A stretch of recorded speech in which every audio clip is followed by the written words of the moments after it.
जय हिंद दोस्तों, welcome to the PG logs. आप सभी को इंडिपेंडेंस डे की खूब सारी बधाई। आज इसी इंडिपेंडेंस डे के स्पेशल ओकेजन पर मैं गिव अवे होस्ट कर रही हूँ। इस गिव अवे के विनर्स को मैं अपने नेक्स्ट वीडियो में अनाउंस करूंगी, जिसमें मैं रैंडमली 3 लोगों को सेलेक्ट करूंगी और उनको मिलेगा Amazon के gift vouchers worth 500 rupees each. चलिए मैं इस गिव अवे में पार्टिसिपेट करने के लिए छोटे से रूल्स बता देती हूँ। पहले आपको इस चैनल को सब्सक्राइब करना होगा। दूसरा, आपको ये वीडियो को एंड तक देखना होगा, जिससे कि मैं जो क्वेश्चंस पूछूं आप उनका आंसर मुझे नीचे कमेंट सेक्शन में बता पाएं विद योर ईमेल आईडीज। फिर आपको मेरे इंस्टाग्राम पे जाना है, जिसका यूजर नेम आप मेरी स्क्रीन पे देख सकते हैं। उधर मुझे फॉलो करना है और मेरे लेटेस्ट गिव अवे पोस्ट पर अपने 3 फ्रेंड्स को टैग करना है। चलिए, ऑल द बेस्ट दोस्तों। इस वीडियो पे मैं आपको 2 वीर जवानों की, जिन्होंने अपने देश के लिए अपनी जान कुर्बान कर दी, उनकी वीर गाथा सुनाऊंगी। If you are a true Indian, please like this video and share this video with your friends. Also channel को सब्सक्राइब करना मत भूलिए। चलिए सुनते। एक ऐसे भी सैनिक जो अब इस दुनिया में नहीं रहे, उसके बावजूद उनको प्रमोशन भी मिलता है, छुट्टी भी मिलती है, सुबह 4:30 बजे चाय, 9 बजे नाश्ता और शाम को खाना भी मिलता है। आप सोच रहे होंगे ऐसे कौन से सैनिक हैं? तो जान लीजिए, उनका नाम जसवंत सिंह रावत है। उन्होंने 3 दिन तक यानी कि 72 घंटे अकेले के दम पर चाइना का डटकर मुकाबला किया और चाइनीज आर्मी के 300 लोगों को मार गिराया। चलिए सुनते हैं उनकी बहादुरी की दास्तान। 1962 का इंडो चाइना वॉर बस अपनी फाइनल स्टेज पर ही था कि 14,000 फीट की ऊंचाई पर 1000 किलोमीटर में फैला हुआ अरुणाचल प्रदेश उस वॉर का मैदान बना। ये एक ऐसा इलाका है जहां पर किसी की भी जाने में रूह कांप जाती है, और ये वही इलाका है जहां पर हमारे देश के वीर जवान लड़ रहे थे। चाइनीज आर्मी हिमालयन बॉर्डर को क्रॉस करते हुए बस देश पे कब्जा करने आ ही रही थी, लेकिन हमारे देश के वीर जवान भी उनका डटकर मुकाबला कर रहे थे। लेकिन बीच लड़ाई में रिसोर्सेज और आर्मी मैन की कमी की वजह से बटालियन को वापस बुला लिया गया। लेकिन जसवंत सिंह रावत ने यह निर्णय लिया कि मैं वहां अकेले ही लड़ूंगा और चाइनीज आर्मी का डटकर मुकाबला करूंगा। उन्होंने वहां की अरुणाचल प्रदेश की मोनपा ट्राइब की 2 लड़कियों की मदद से नूरा और सेला की मदद से फायरिंग ग्राउंड बनाया और उन्होंने 3 जगहों पर मशीन गन और टैंक रख दिए।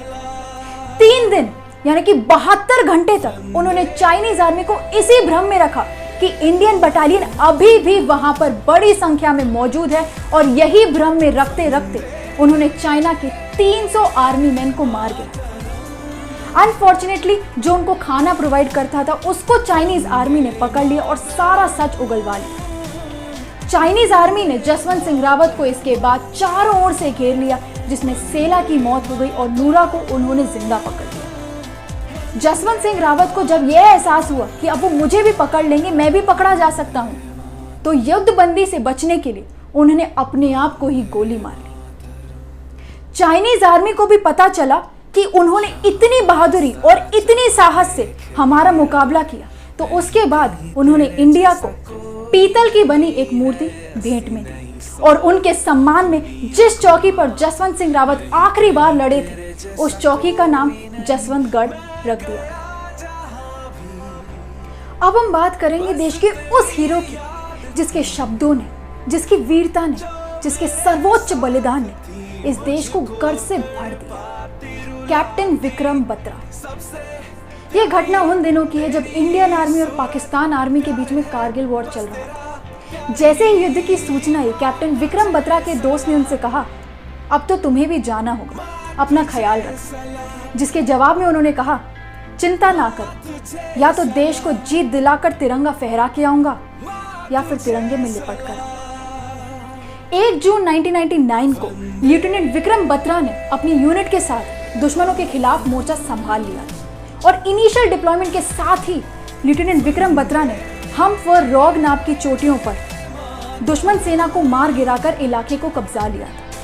इसी सफलता के बाद उनको इनाम के तौर पर कैप्टन की पोजीशन पर प्रमोट किया। प्रमोशन के बाद कैप्टन विक्रम बत्रा को .5140 को दुश्मनों से मुक्त करवाकर तिरंगा फहराने की जिम्मेदारी दी और कैप्टन विक्रम बत्रा ने अपनी कौशलता और अपनी बहादुरी का परिचय देते हुए 20 जून 1999 को सुबह के तकरीबन 3:30 बजे तक उस इलाके पर कब्जा कर लिया था। इसी सफलता के बाद कैप्टन विक्रम बत्रा ने अपने सीनियर ऑफिसर्स को एक संदेश भेजा, ये दिल मांगे मोर, जिसके बाद उनको पॉइंट 4875 की जिम्मेदारी दी गई और कहा गया कि अब इधर तिरंगा फहरा के लाओ। बस इसी जिम्मेदारी को लेते हुए कैप्टन विक्रम बत्रा, लेफ्टिनेंट अनुज नैयर और लेफ्टिनेंट नवीन और अपने अन्य साथियों के साथ ये लक्ष्य को पूरा करने निकल गए।